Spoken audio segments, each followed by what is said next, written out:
listening to, you are absolutely listening to the George Espinlove Show, coming to you live from the Funny Farm. Now, with no further ado, here comes Georgie!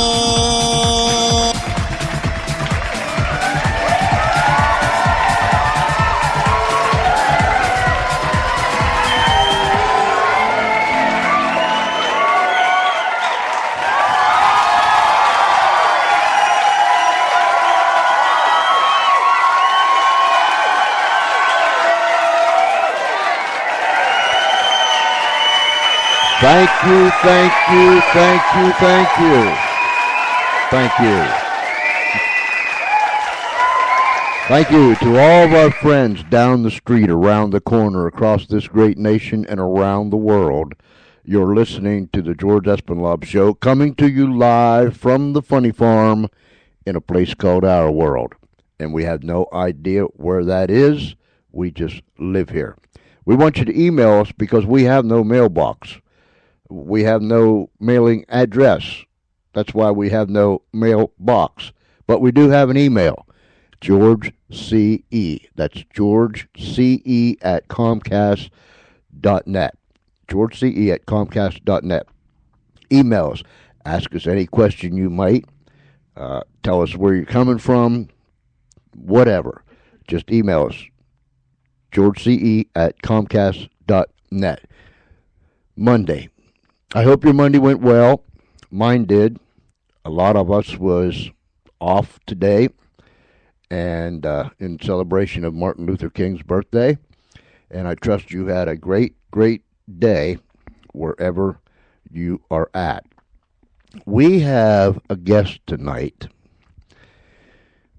that is going to take us someplace that I have never been. I told her before we went on the air that I have absolutely no idea what this is. I'm a brand new guy right out of the box. So I want to introduce you, ladies and gentlemen, to Ann Preciado Rich. Yay, well done, George, thank you. I did it right? You did it right. All right. Right. That's Ann Preciado Rich. That's a rarity for me because I can really tear up names. Yeah, well, everybody tears up that name, so you did a really good job right off the bat. Oh, good. I'll take 2 Tootsie Rolls or a lollipop, please.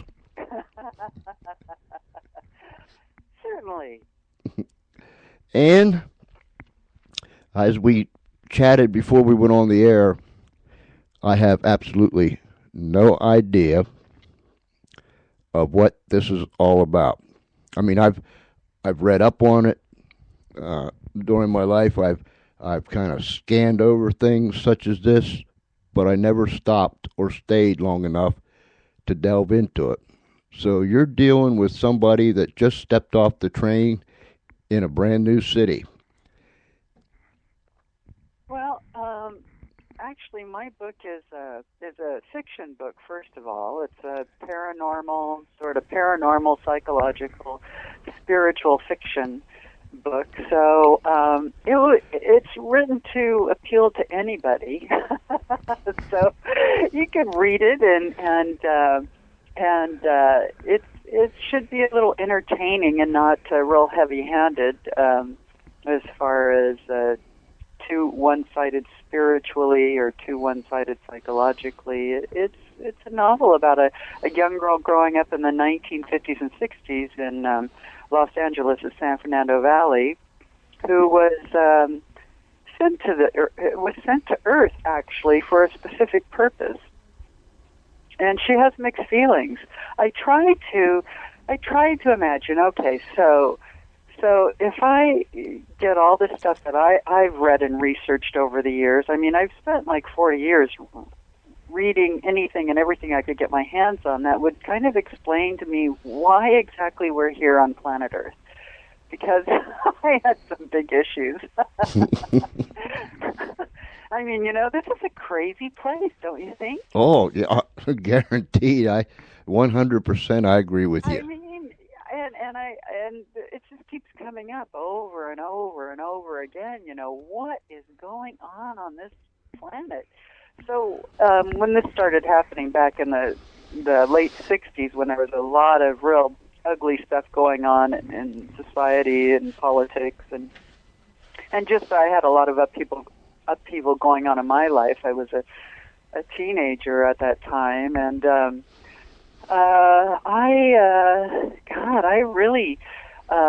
I really wanted to know what was going on, and I actually read, I don't know if you're familiar with any of Robert Heinlein's works, but he was a science fiction writer, one of the, old-time classic science fiction writers. He wrote a book called Stranger in a Strange Land about a Martian who actually it was a human who was born on Mars, raised by Martians, and then he comes back to Earth, and he has all these powers and stuff like that. And I started thinking, geez, how would it be if we were raised by Martians and didn't have all the prejudices that humans have, and humans pass on to their children? If we were raised by Martians, totally different, would we have different powers? I mean, who would we be? And so that kind of compelled me to kind of start doing a lot of investigation into that area. That is quite interesting. Yeah. I don't mean to interrupt you, but No, go ahead. I'm 64 years old, and that's the first time in my life I ever heard anyone describe the inhabitants on planet Earth and Earth itself, this is a crazy place. I think that's so cool. You think it's cold or cool? Cool, COOL.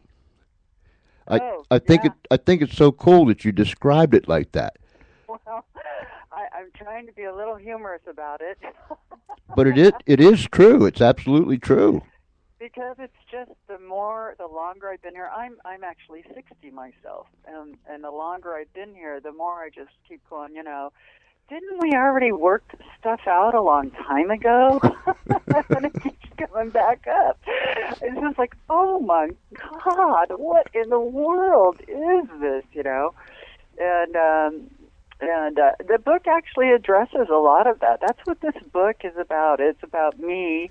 And Zoe Lynn, she's the main character. She's kind of my alter ego, trying to sort out what, I mean, okay, so all the stuff I read said, well, we come into this life, we choose it usually, and we have consciousness when we're not in this body, when we're not on Earth.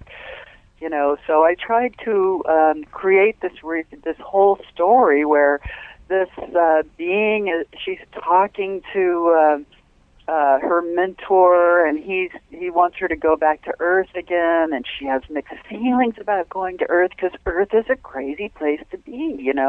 They don't really value they don't even value enlightenment. Most people who become very enlightened are usually ostracized or kicked out of society or, nailed up to a cross, things like that. And so she has these reservations. But on the other side, Earth has this very sensuous body. I mean, this body intricately wired with all these sensory receptors, and it's one of the most sensuous existences in all the universe. So that keeps her coming back to Earth, actually. Keeps a lot of people apparently coming back to Earth because it does have this kind of wild sensuality side to it. But there's also a lot of fear and ignorance that, you have to deal with. So she actually decides to come to Earth.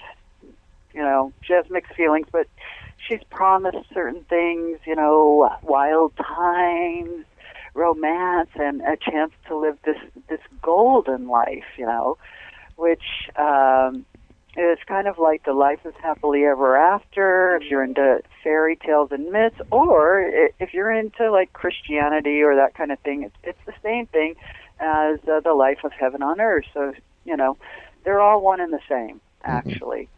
I look at it from a psychological point of view because I have a master's in psychology, and even though I was raised a Christian, I quit being a practicing Christian when I was like 13 years old.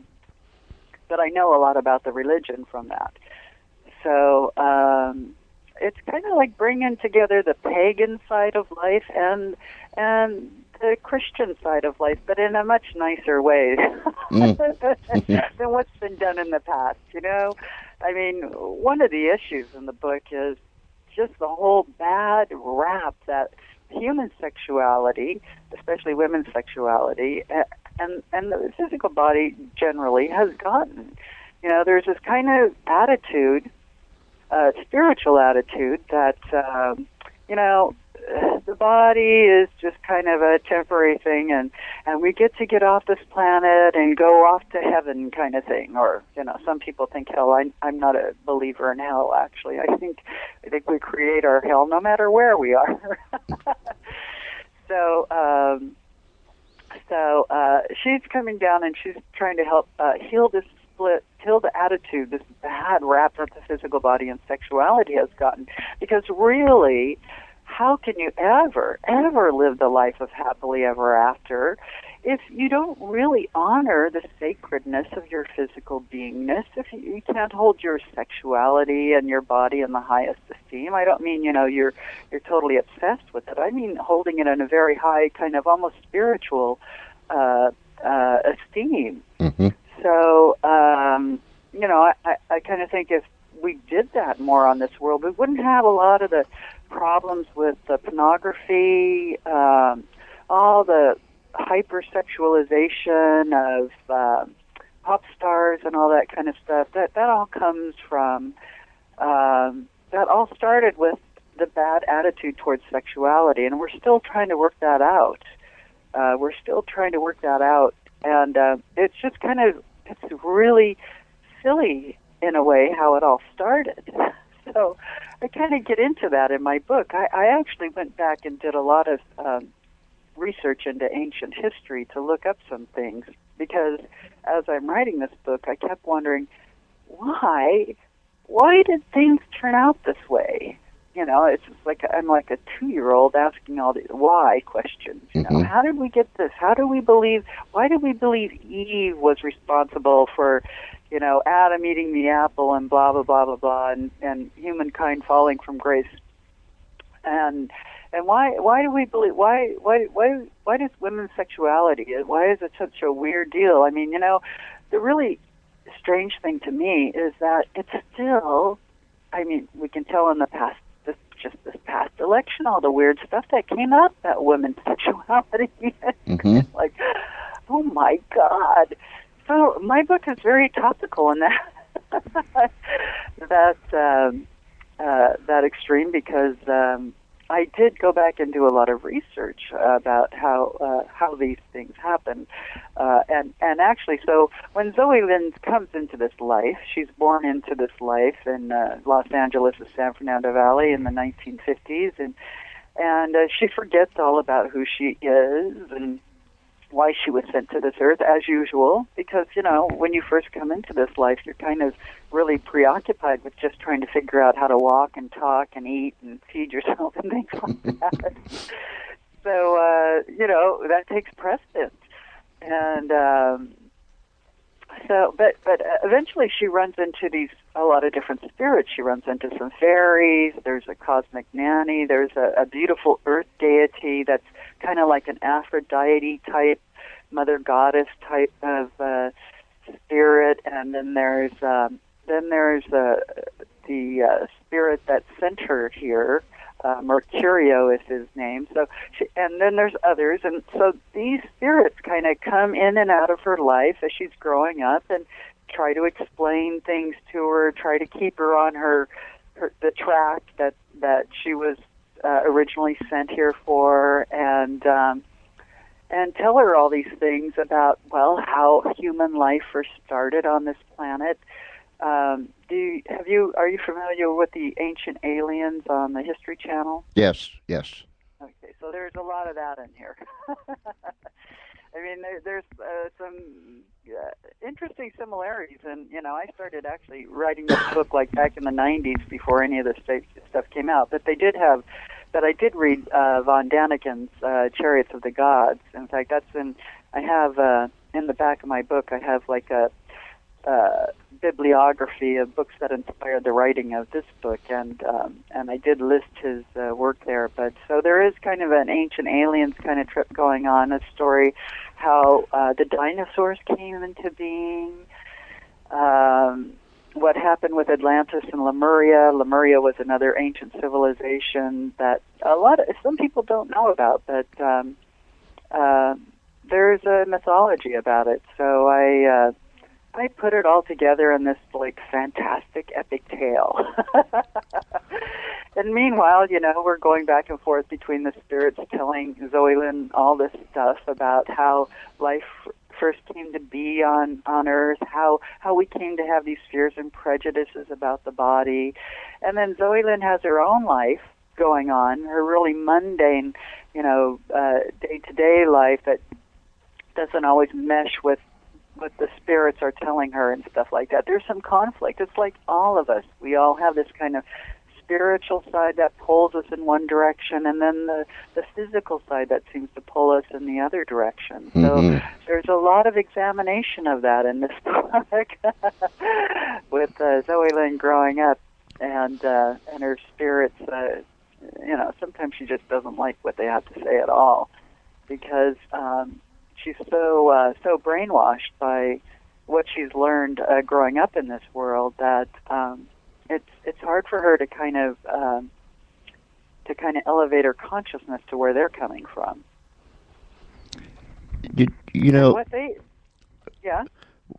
When now with the aliens and UFOs and so on and so forth, excuse me. I've always been fascinated and interested in things like that.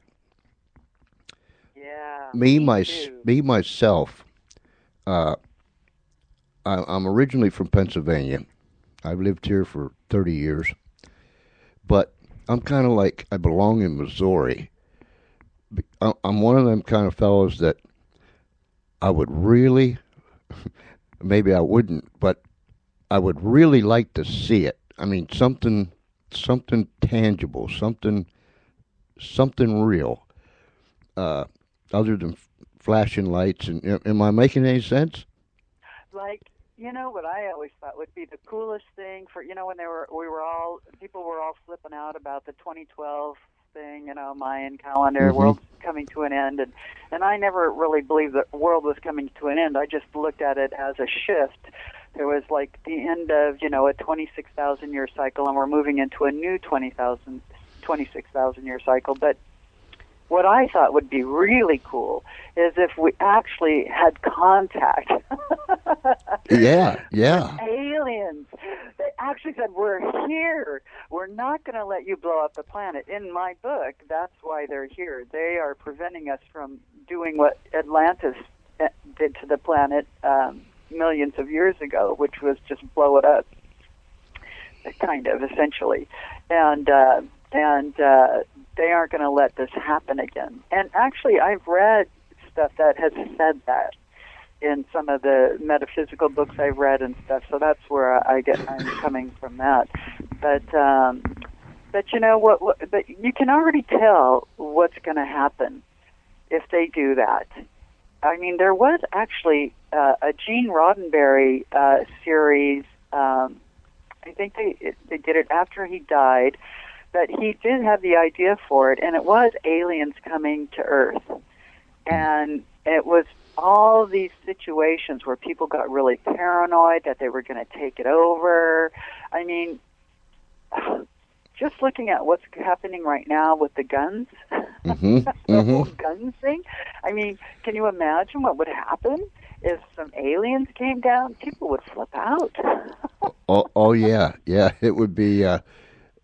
So I actually think that some of the stuff on the History Channel that they show on the Ancient Alien series, there is a part of our history that we have no knowledge of outside of the ruins that they're showing, which are like they use machine tools for these things that nobody had machine tools back then, according to, what archaeologists have been saying. And, these were Stone Age people. How could they cut these precision lines and in this really hard rock?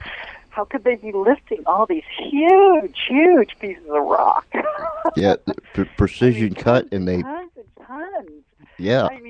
There is something missing that we have no record of outside of the ruins of some of and these ruins are so astounding. How could anybody try to explain them away as being mere creations of Stone Age people who didn't have precision tools to do that kind of stuff? You're exactly right. And so whether they're aliens or whether they were the human culture, I kind of think my story is going to follow the story. The second book, actually, the book, my 333rd Life on Planet Earth, is actually the first in a series of 3 or 4 books. Depends on how long I live, how long to write them. And I'm halfway through the second book right now, but so I carry that on. Actually, I'm going to get really into that in the second book. What was really going on in this missing age that we don't really have any written records for, and what happened. And my take on it is that there was a grand civilization living here, and there was a war. There was a war, and maybe some natural disasters triggered by that war. I'm not really sure, but the way that you find the I want to say Machu Picchu, but that's not the right one I'm talking about. There's another one, in South America that's just amazingly incredible, and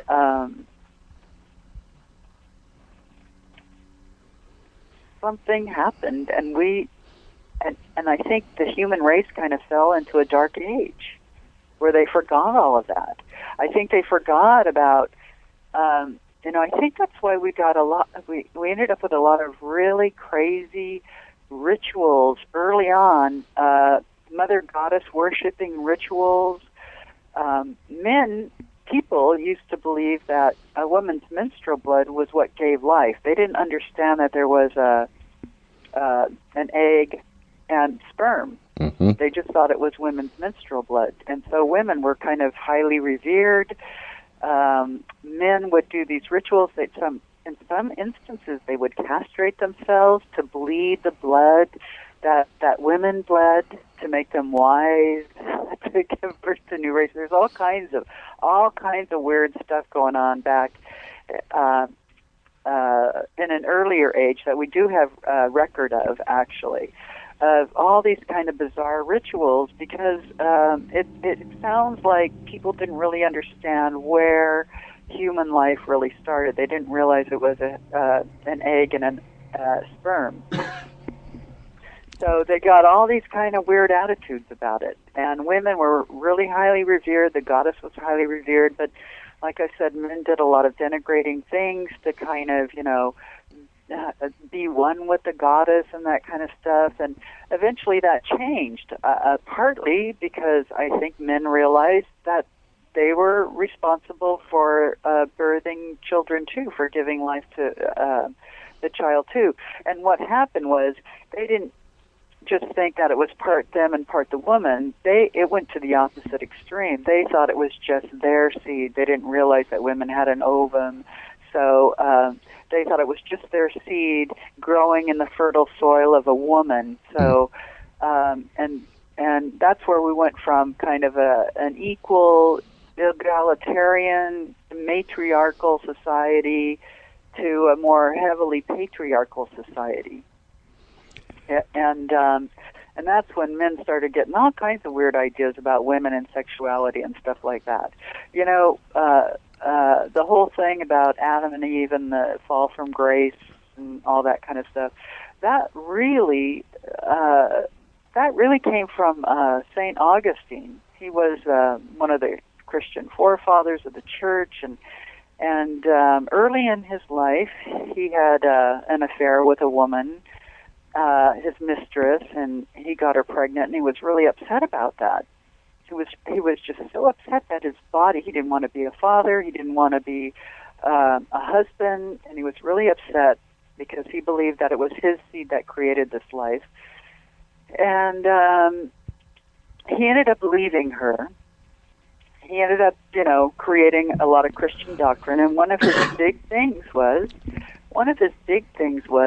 that sexual intercourse was the root cause for the original sin. And when you look at his history, you have to go, wait a second. I mean, I'm a psychologist here. I'm like, wait. So this guy, he just comes out and says this, but then he's got this other stuff going on in the, early on. So he's got some guilt about it. So he comes out and creates this doctrine, that sexual desire is the root cause for the original sin. And from there, we totally de-evolve our attitude towards sexuality, towards women. Women get blamed for being more sexual. They're more sexual. They're more like the devil. And we get this whole ugly attitude towards sexuality that really gets bad during the Inquisition and that kind of stuff. And it's like, what? And all of this kind of stuff. And we're still dealing with the ramifications of this to this very day. All of this stuff, and there's other stuff like this, it's based on ignorance of an earlier time, and it's been passed down to us today, and we have all these judgments about women's sexuality, about sexuality in general, that are based in this ancient ignorance. Like that. You have my mind. Excuse me. Literally racing. I'm sorry. No. It's a good thing. Let me explain. I always have my pen and my paper handy, and I'm just writing like I'm going to burn this pen tip up here in a second, because let me ask you this: when you started asking why, and then you started going to look for the answers in years past, did you find answers, or did those lead to other questions? Both. I did find answers. I mean, what I found was the interesting thing about history is that you have to read a lot of different sources to kind of get the big picture, because what happens is you have one writer writing about one thing, one writer writing another thing, and one writer writing about another thing. So I read several different sources to kind of get this bigger picture of what in the world was going on. And I'll tell you, it just started to blow me away. I'm going, oh my God. Really? This is how we came to believe in this kind of stuff? Are you kidding me? So I was flabbergasted a lot reading this, and one thing led to another. The more I started looking into it, the more curious I became, and the more this stuff, the more, if you really have a desire to know the truth of something, if you really have a deep desire to know the truth of something, then chances are you will attract the books into your life, the people in your life, the experiences in your life that will help you understand, help you begin to know a deeper truth. And that's one of the things of the book that also is that's one of the important messages of my book, because we all kind of come into this life, and our desires, our deep down desires that we might not even be aware of, really pull people and events to us. our deep down prejudices that we might not be aware of pull people and events to us. And this is kind of how we learn and grow and evolve. Sometimes it's just bad habits that pull stuff to us, which if it keeps happening, if the same little pattern keeps happening over and over in your life, you need to start taking a look at that. You need to go, what is my underlying, what is this telling me about myself? We do not realize how powerful we are in creating the parameters of what happens to us on this planet. We don't realize that. We're kind of taught to believe that we're victims of our parents, of God, of the devil, of politicians, whatever. We tend to not understand that our deep down beliefs and desires pull events and people to us that kind of reinforce those deep down beliefs and desires. Is it kind of like birds of a feather flock together? Yeah, exactly. So, this is always a big thing for me when I'm looking at politics. Yeah. Because I'm always going, geez, you want to judge the people that don't, they aren't on your side or they aren't believing in the way you are. But then I have to always go, what is it? What is it about them that I have something, what is this grand attraction between myself, between all the people who believe like I do, and between the people who don't believe like I do, What is this dance we're doing here? Interesting. Very interesting. And I think one of the biggest things is that, and one of the biggest messages of my book actually is that in order to get beyond being a victim, in order to evolve beyond the eye for an eye revenge mentality, that we really, really need to take a serious look, and make a serious attempt to begin to cultivate gentle love and compassion and forgiveness. We are never going to get out of the abyss, the crazy abyss, until we start doing that. And that means, it doesn't mean that, you have to be best buddies with somebody who's just totally off the wall, but you do yourself a disservice by fearing them and reacting to them. If you really look at your own fears and frailties and begin to have kind of a much more gentle understanding and acceptance and forgiveness of your own self, it's easier for you to do it with other people as well. When you hate and you fear, you get kind of locked into this isolation,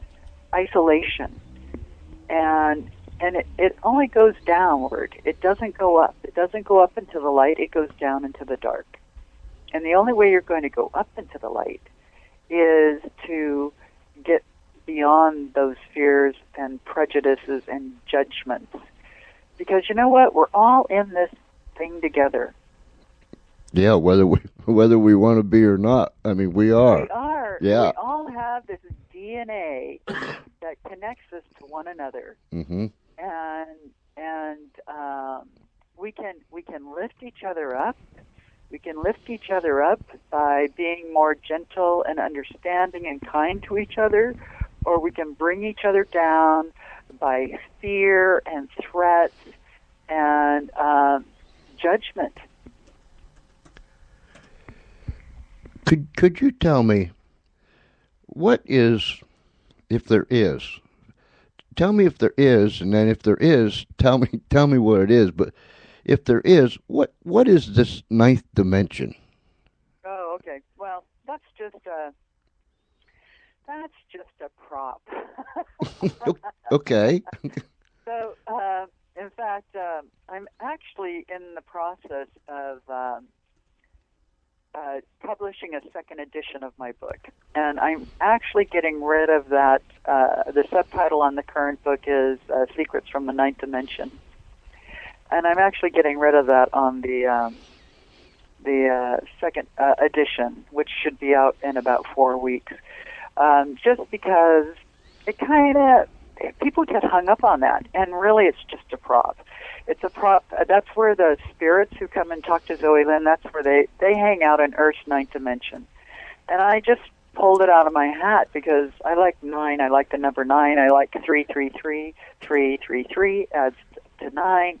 9 is this like really magical number. If if you multiply 9, we're just getting off on some numerology and math, actually, math right now. If you multiply 9 by any number, like 9 times 3 is 27, and then you add up the digits and the sum, so 2 plus 7 is 9, right? Right. And then 9 times 3 is 36, and 3 and 6 is 9, right? Right. I got you. 9 is the only number you can do that with. And it goes ad infinitum. If you did like 111 times 9, you'd get 999. 9 and 9 is 18, plus 9 is 27, and then you add up the 2 and 7, and then you have 9. So I just thought that was the trippiest thing. So that's why I kind of have this thing with 9. I think it's a kind of a magical number. That is cool. Yeah. I mean, really, what a trip that is. Out of all these numbers, no other number you can do that with. Only 9. There's no other number that you can do that with. Wow. Yeah. So the ninth dimension is just, it's kind of like the etheric place where the spirits hang out. And occasionally they take Zoe Lynn on some little surrealistic excursions into the ninth dimension. I mean, she actually has to kind of be on the edge of the ninth dimension to hear a lot of what they're saying, and sometimes they just kind of pull her right into it. So that's kind of fun. I get to be really weird and fantastic that way. 333rd life on Earth. On planet Earth. On planet Earth. Do you believe that you've lived before? Oh yes. Yes. Do you know? Yeah. Can you remember who you were? Well, I've had dreams about past lives. I've been told I've been talking to a particular psychic medium for the past 20 years off and on, maybe like once or twice a year at the most. And there's been some discussion of some past lives. I was actually told that, and in fact, I do bring up some past lives in the book for Zoe Lynn. She's kind of she's been a sword-wielding murderer, a high priestess, and I can't. Oh God! I just totally lost it. Oh, she was the daughter of this I don't know if you've ever heard of the person Zoroaster. Mm-hmm. But Zoroaster was out of Persia, and he actually was one of the first to come up with the idea that there's just one God, not a bunch of gods. And he had some ideas that he really hated the animal sacrifices that people used to do, and he tried to get people to stop doing that and stuff. So in the book, she actually has a past life with him, which is actually at the end of the book, and it's kind of her deep, dark secret, so I can't really go into that, but it doesn't end well. Mm-hmm. Right. And then she also learned, for me, I've actually had some indication, like, for example, I was hung as a witch in a past life, along with my cat. Both myself and my cat were hung as a witch. I've also been told that I was a Roman soldier, and I had a really bad experience, and my family got killed, and I became so embittered that I came back in several lifetimes and just helped people from their body. Huh. Yes, it was a killer. When this is just off the top of my head, but excuse me. When you come back as someone else, when you leave this earth as someone, is there a certain time period that it takes before you can come back as somebody else? You know, from what I understand, some people come right back in. In fact, there is this huge body of work by a medical doctor, Ian Stevenson. He did this huge body of work called Where Biology and Reincarnation Intersect. And he and several other doctors have all these case studies. They've been studying this for years of the people coming back in and how they can document this. Usually it's in cultures that they already believe in reincarnation, so people aren't... So when a little kid starts talking about who he was in a past life, he's not hushed up or told he was crazy or anything like that. And they actually have a lot of instances where this little child will tell them who they were in a past life, and they can actually go back up and look up the records of that person. And the really trippy thing is like, say, if this one child was stabbed in a certain place, and they can actually go back and look up the autopsy records for that and find that, yes, they were stabbed in this place. And the little kid who's born again actually has these birthmarks where the sword or whatever went into him and out of him. Mm-hmm. They have a lot of those. So these people are coming. There's some people, I think, that come right back in because that's where they're comfortable. I think others wait a little longer. You know, others decide, well, maybe I'm not going to rush back into it. Life is pretty hard there, you know. And then I think others actually come from other places in the universe to visit Earth, to maybe learn something, you know. I think that this is just this really... Did you ever watch Star Trek, the original Star Trek? Yes. Well, there's one where they land on a planet and everything they start thinking starts happening. Mm-hmm. I can't remember what it was. It was called The Shoreleys. It was the name of it. And Kirk's thinking about how his nemesis from the Academy, you know, how he'd love to fight him, and he ends up appearing, and McCoy's with some woman who's thinking about, oh, this is like a knight in shining armor place, you know, and all of a sudden this knight comes out and stabs McCoy, you know. And it turns out it's just this planet that people can create whatever they want to create on this planet, and it's just for their entertainment. But they forget, but they don't know. They didn't know at first, you know. And so the caretakers of the planet finally came out at the end of the show and tell them, oh God, we didn't understand. We're so sorry. We didn't know that you didn't know about this planet. You know, anything that pops into your mind, you're going to create, and it'll happen. But you know, it's not permanent. It's kind of like our life here on Earth. You know, it's not permanent. It's not really permanent. We go on. That's another thing that's kind of one of the important parts of my book, is that it kind of just helps, I hope it helps people to kind of get a much bigger picture of who we truly are on this planet, and that we are from a much bigger place than just Earth, you know. We have other agenda than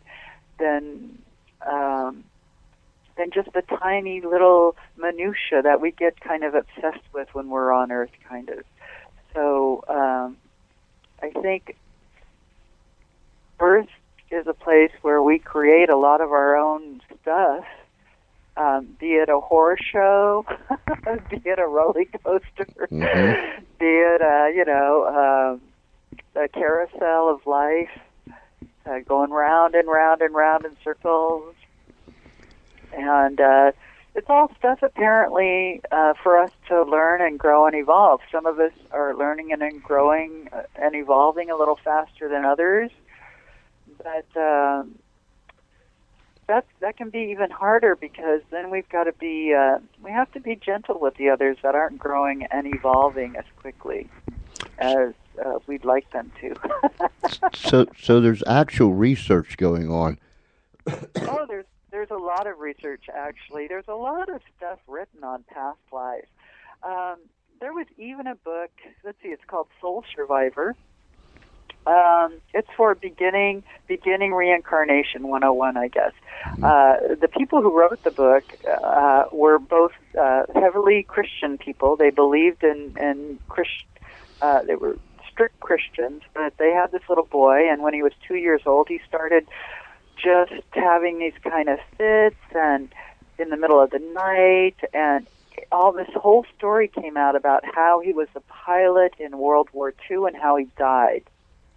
Huh. And his plane flaming down into the ocean close to, I think it was Okinawa. And his father, who was pretty Catholic, I guess, he just, even though they actually found some survivors who knew of the person who their son was saying he was, even though they could verify all the stuff that his son had told him at the end, he still had a hard time believing that reincarnation existed. The really interesting thing about it is it was originally in the Bible, and they took it out. It was kind of like, well, if people knew they could reincarnate, then they'll just do anything they want. You know, they won't live the virtuous life. So it was taken out of the book, but there are references, like John the Baptist. I think there's a reference about John the Baptist, about how he was incarnated from some other life. I mean, there are references in the Bible, but it's just not something that Western culture, heavily leaning on the Christian side, even the Jewish side, is not. They just don't readily, it's not something they readily accept, not like Hindu cultures or like some of the Eskimo cultures and other people who believe in reincarnation. Actually, there's more people in this world who believe in reincarnation than not, actually. What amazes me, and when you see someone that has the mannerisms, the action, the whole 9 yards of someone that has already left, and it's almost like, wow, you know, that's Pete or that's Betty. You know, Betty's been going for 30 years, but that's Betty. I mean, walks like Betty, talks like Betty. Holds her arms and hands like Betty.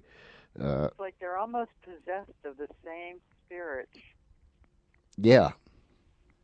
Yeah, I've had some interesting experiences. You know, my father died many years ago. He committed suicide, actually. And there was a point in my life when my husband and I were starting new jobs, and I thought we were going to end up homeless because I was just having a really hard time even finding a new job, actually. My husband was starting his own business, and I had quit my job in advertising, and I was determined to find some other job, and I had sent out like 26 resumes. I didn't get anything back. I thought, oh my God, you know, we're just going to end up homeless. And I had this dream. My dad came to me in this dream, and I remember thinking, this is really cool, because I'm walking around in daylight with my dad, but I knew I was in the ghost world, because all the people that I normally, who knew me, we're just walking right by them, and they don't see us. So my dad tells me in this dream, he goes, you know, everything's going to be all right. Don't worry about it. It's going to be fine, except that James, who was my husband, he says, James is going to have a problem on a trip to San Diego. And so the next morning, of course, I have to tell my husband this. I go, are you planning to go to San Diego anytime soon? And this is way back in, like I'd say 1990, actually. And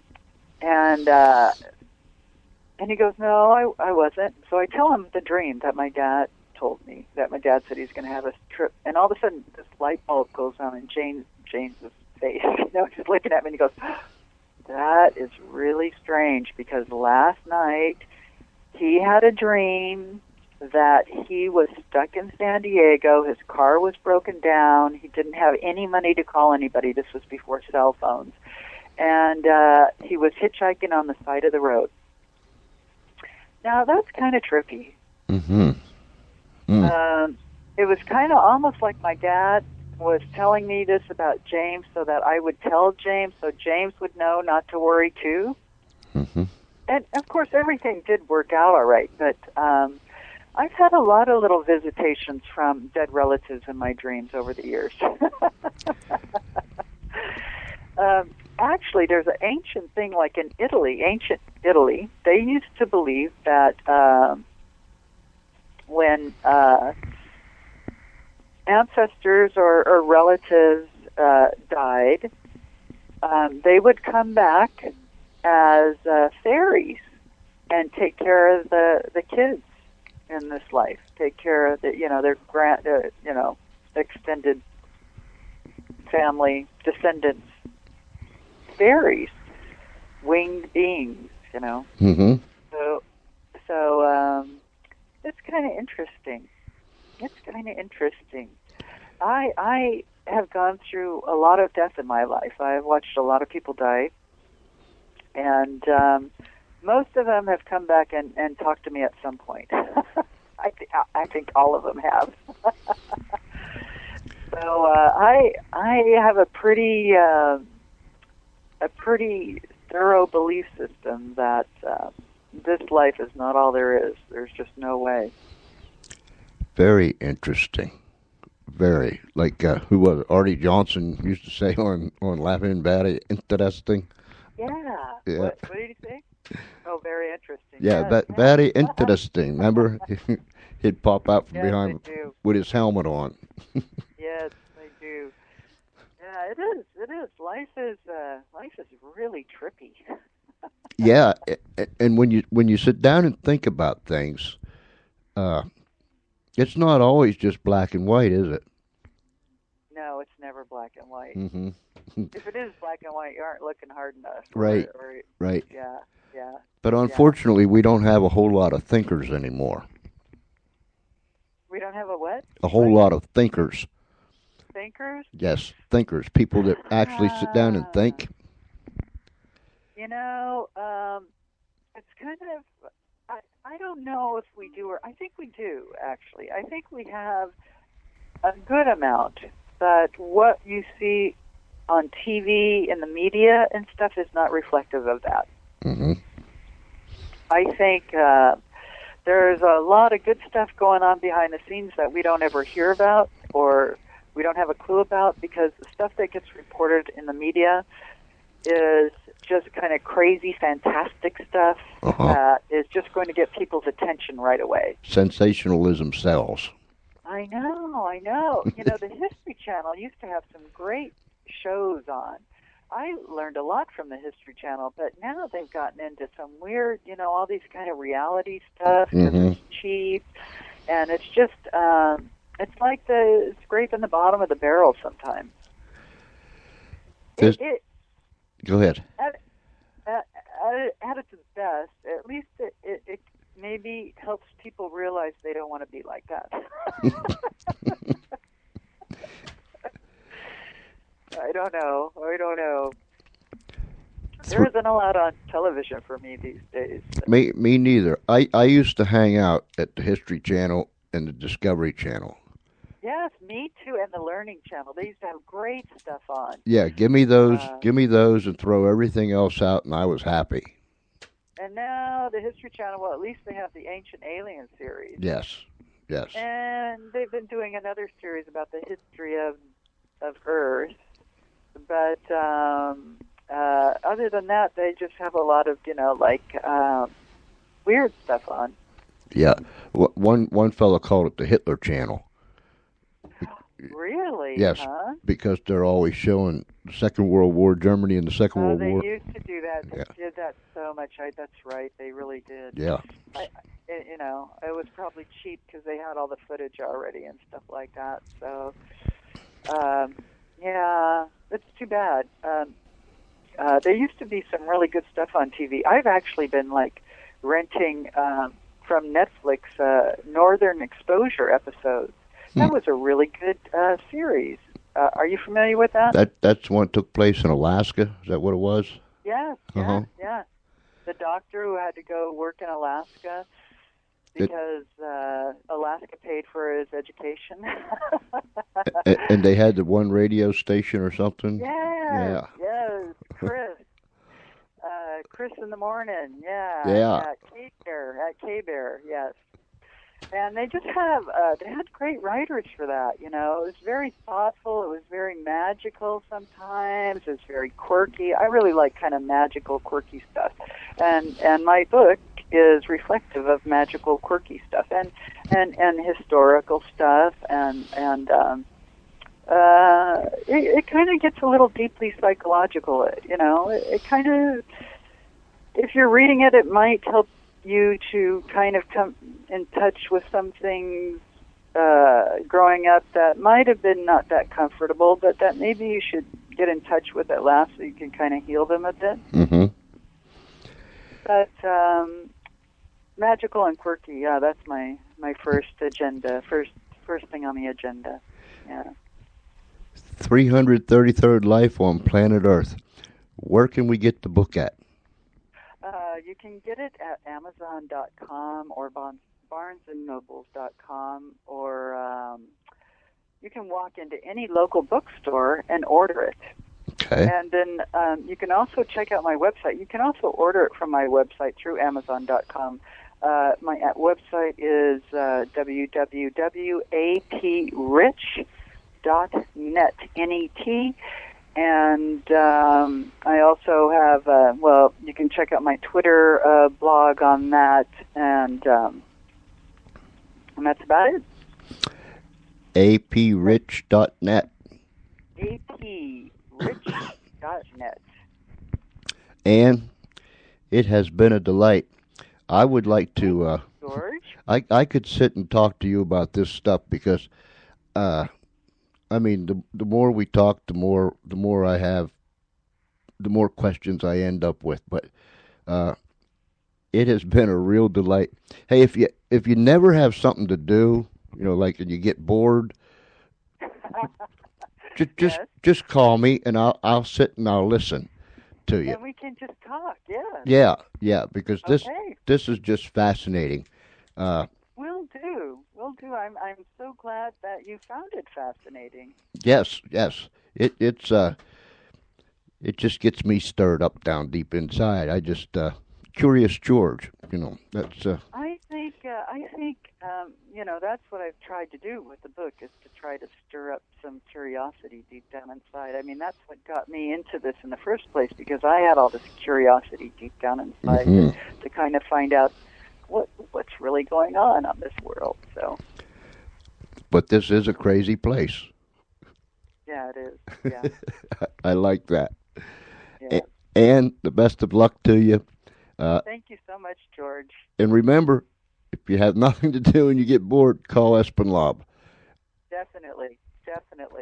The best to you and everything that you put your hand to. Let it blossom and bloom. Thank you, ma'am. Thank you. There we are, ladies and gentlemen. It's thought-provoking. I'll be back in about 30 seconds.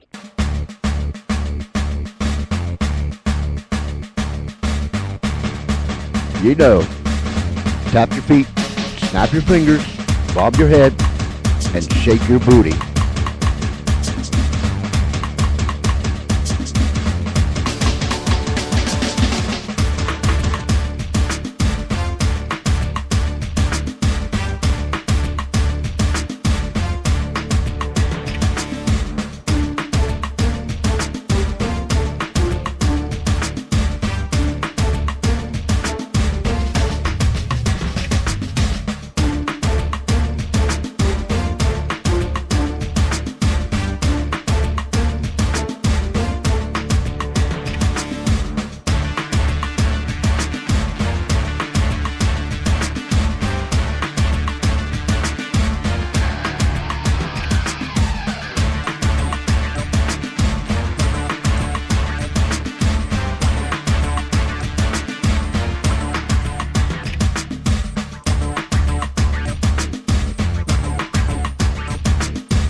And you're listening to the George Espinlove Show,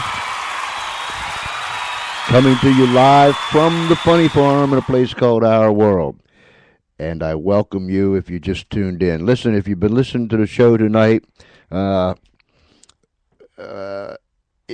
is thought-provoking. What can I say?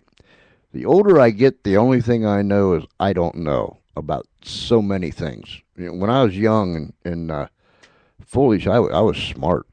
I mean, I was really, I had my stuff together. Stop it. You don't believe that, do you? Yeah, it'd be like that.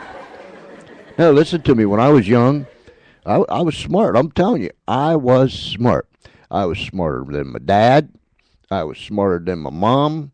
I was smarter than any school teacher. Yeah, I was.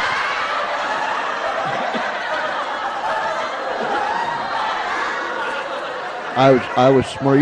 Y'all laugh. When I was young, I was smarter than anybody, any grown up in the neighborhood. I was smarter than any grown up in the city. I knew it. I mean, if you wanted to know something, you come ask Espinlove when he was young, because he was smart. Yeah.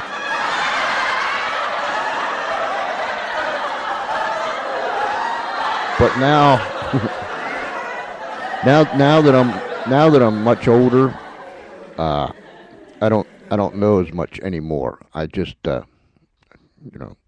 don't know if it leaked out or just stopped flowing in. I just don't know. But when I was young, I was really, really smart, and that's all there is to it.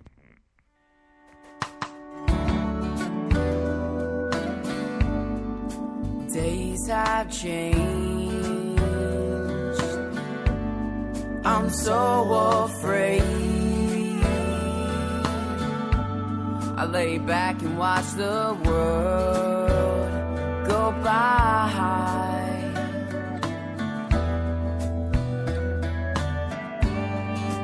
Life has changed. It's not the same. Laughs have left my mind for now.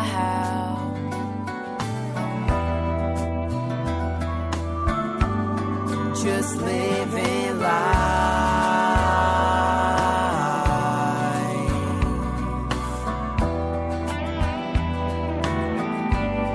Just living life.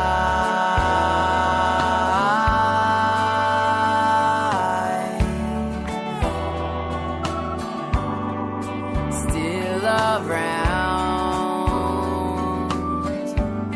but I never really knew how. Just waiting for something to come around.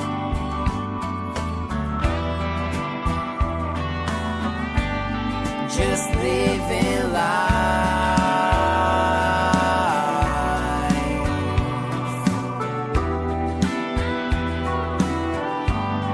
Just living life.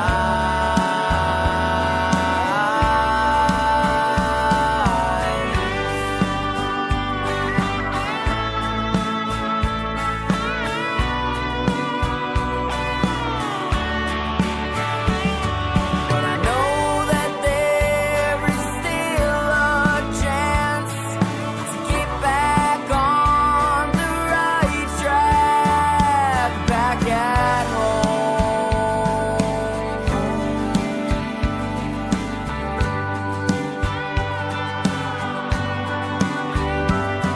But I know that there is still a chance to get back on the right track, back at home.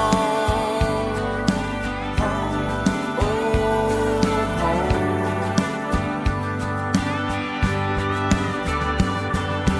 Laughs have come again. The rain has stopped the fall. Fear has left my mind. Fear has left my mind for good. For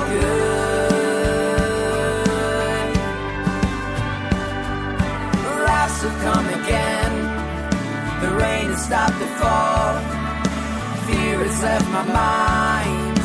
Fear has left my mind for good. For good.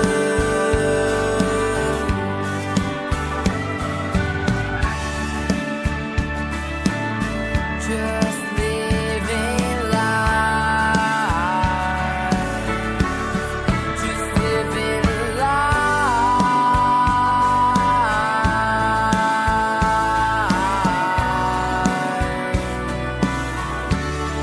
Just living life. Living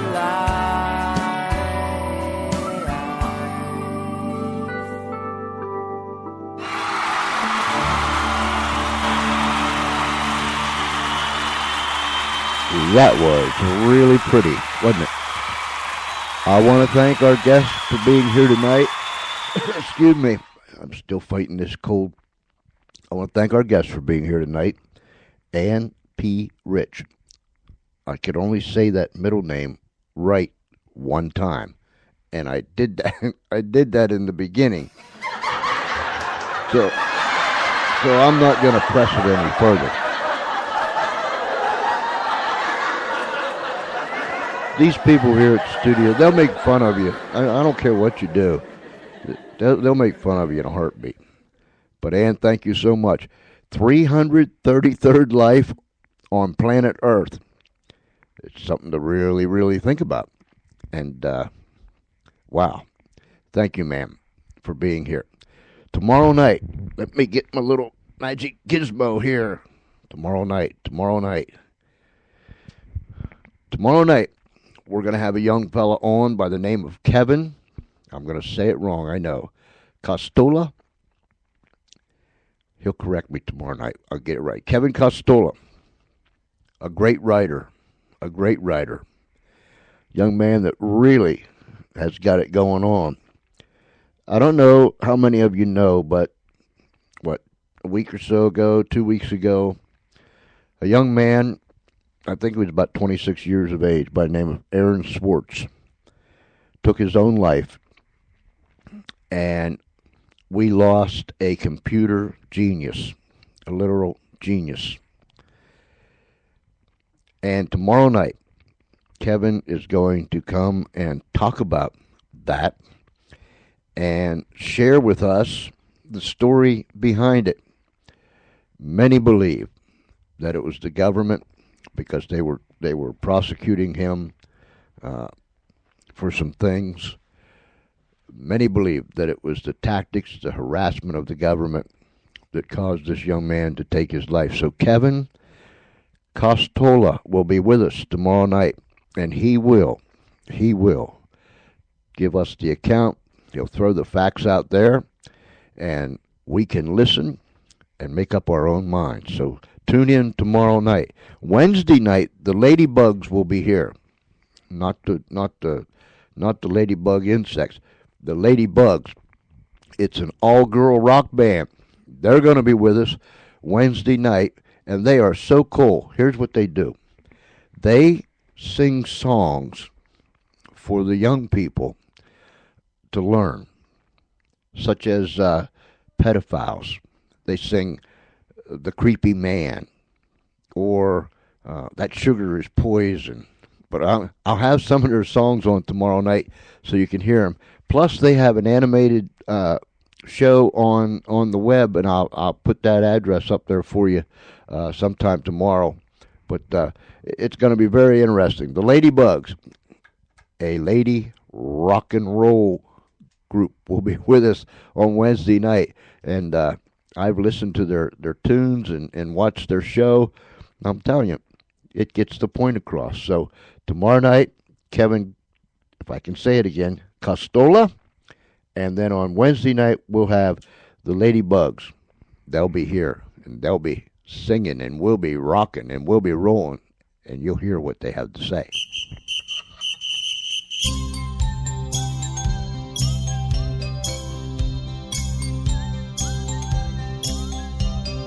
Don't you wish you had a spinning sun like mine?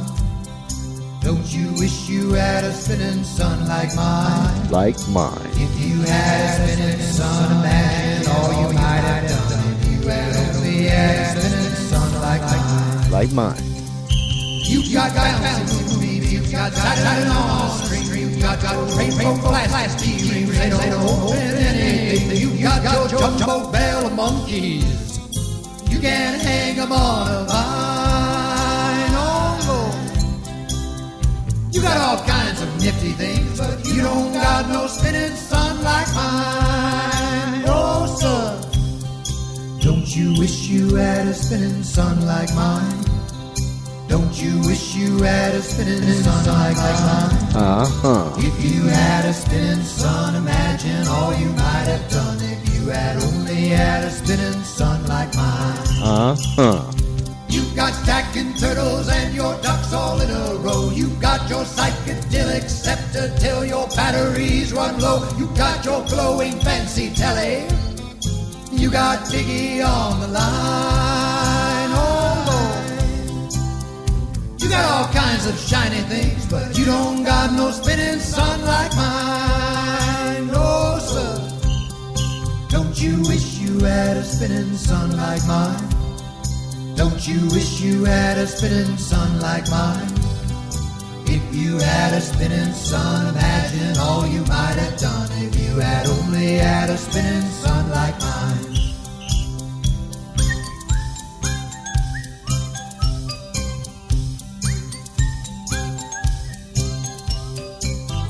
You've got blocks and bookends, you can build your rubber wall. You've got your leaping frogs and penguins and that freaky bug-eyed doll. You've got your scary big red button, you might strike at any time. Oh Lord, you got all kinds of crazy things, but you don't got no spinning sun like mine. Oh Lord, don't you wish you had a spinning sun like mine?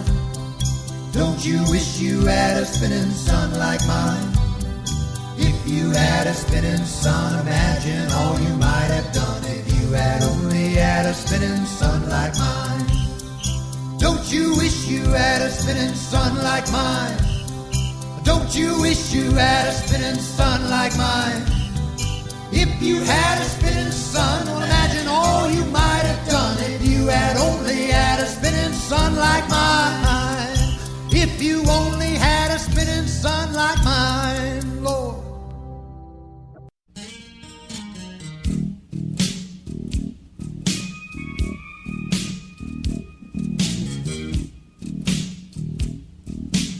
You're listening to the George Espinlove Show, coming to you live from the Funny Farm.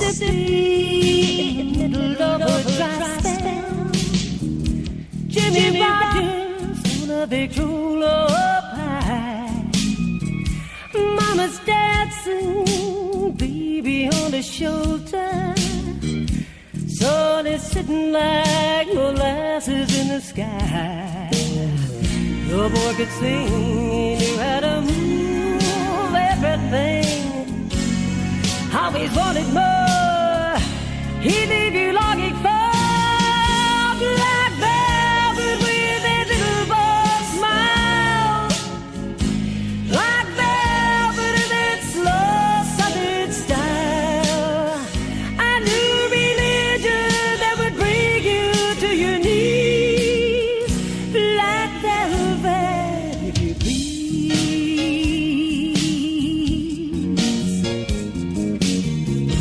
Up in Memphis, the music's like a heat wave. White lightning's bound to drive you wild. Mama's baby's in the heart of every schoolgirl. Love me tenderly, I'm crying in the eyes. The way he moved, it was a sin, so sweet and true. Always wanted more, he'd leave you longing for black velvet with a little boy's smile.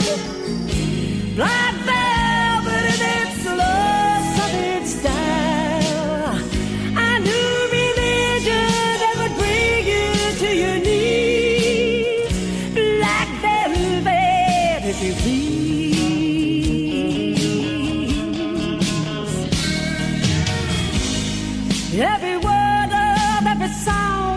that he sang was for you.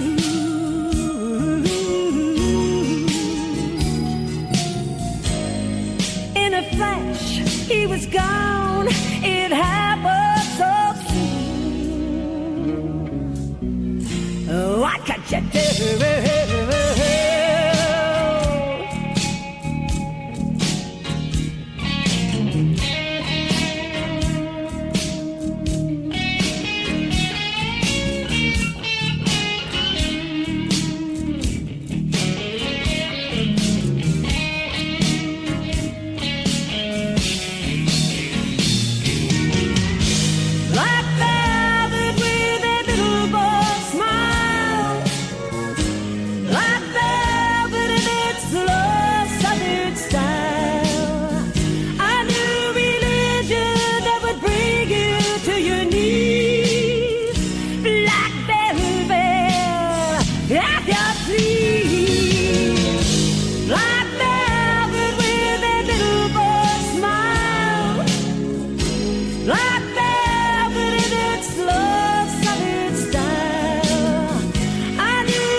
That is some nice stuff.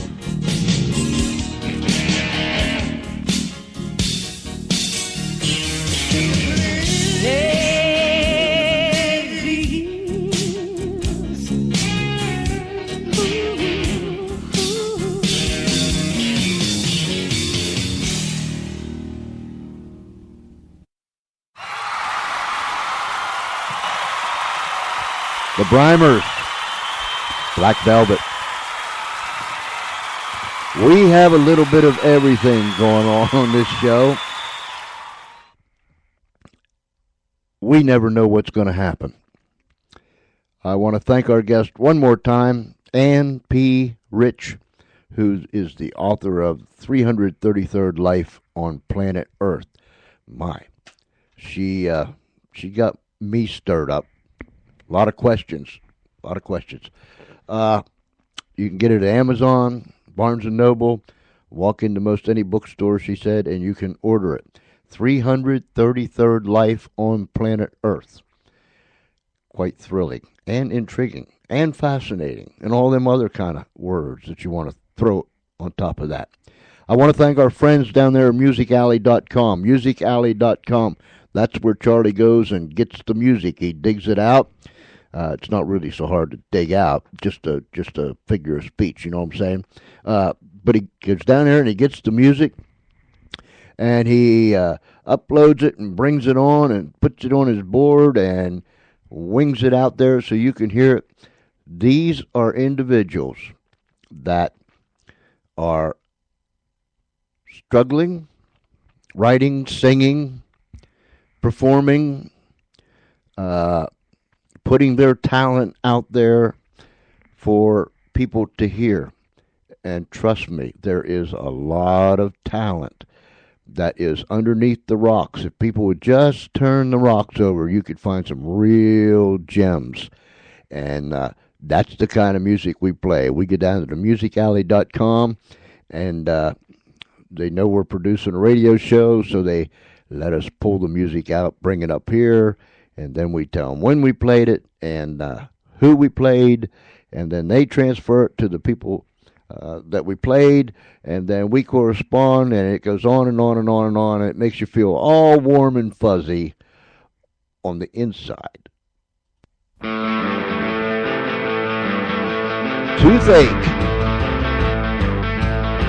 How many times I say I love you? Afternoon, night and day. Relax, sugar, you're sweet as candy.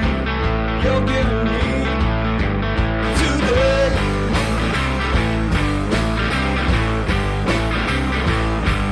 Today.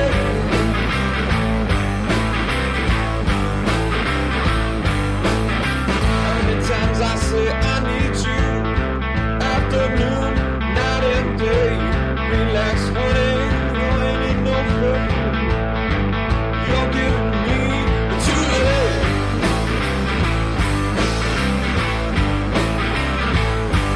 Today.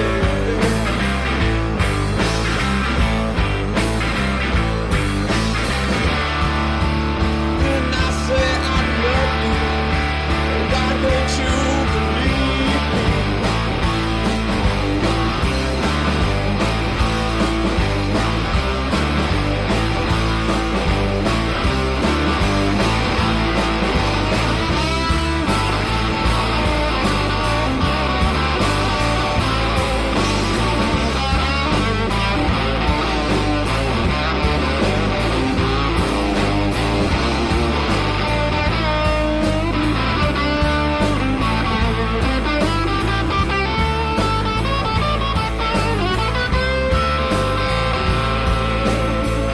Don't you know I say I love you? Afternoon, night and day. Relax, sugar, you're sweet as candy. You're giving me today. Today, yeah. Today.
Oh boy. Open the doors, they're coming.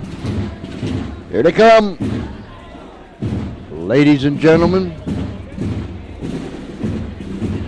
this wasn't planned. Trust me. They just do it. But here comes the Funny Farm Drum Corps marching right through the middle of the Funny Farm radio studio. And the most unique thing about this drum corps is they march backwards. Give them room. There they come.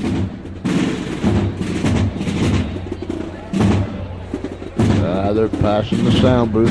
Open that other door on the other end. Open it. There they go. Wow. Man, oh man. I'm telling you, they are some kind of outfit. The Funny Farm Drum Corps that marches backwards. And they may appear anytime, especially when you're least expecting it.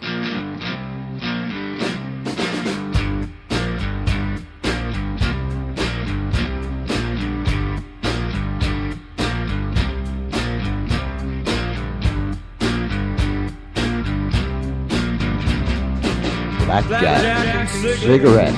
Smoke rings in jailhouse gray. You never wonder how you ended up this way. Watching TV with a robot named Jay. Too many innocents gone, for goodness sake, with him. Crazy people, they're the ones that are running out.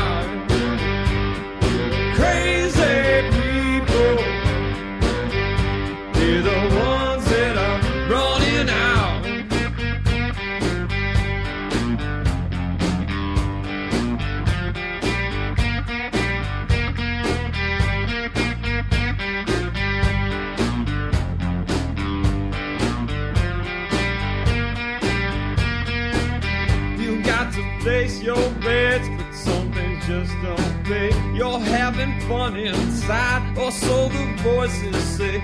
Got you a view of a beautiful lake, but you lost all yourself. For goodness sake, lady. Crazy people, they're the ones that are running out. Crazy people, they're the ones that are running out, yeah. Running out, yeah. Running out. Running out, baby. Come on, baby.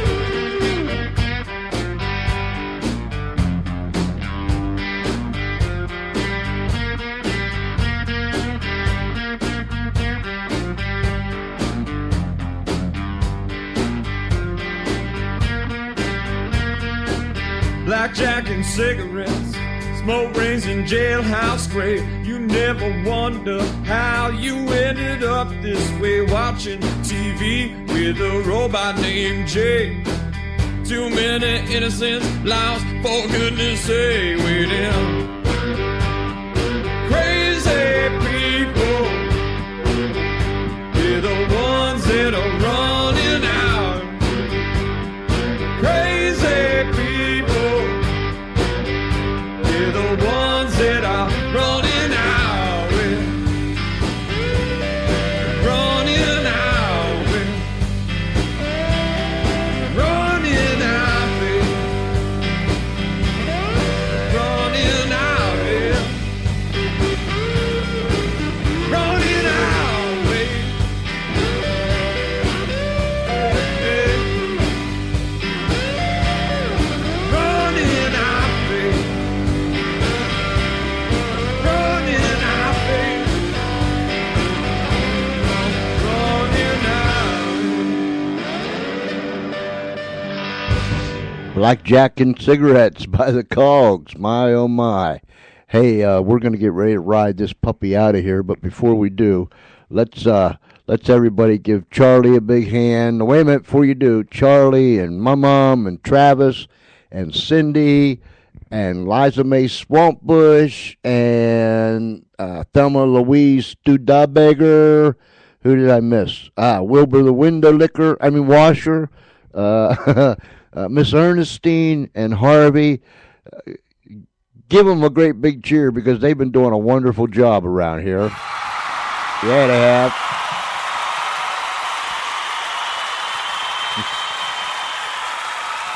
They sure have, and I'm so proud of every one of them.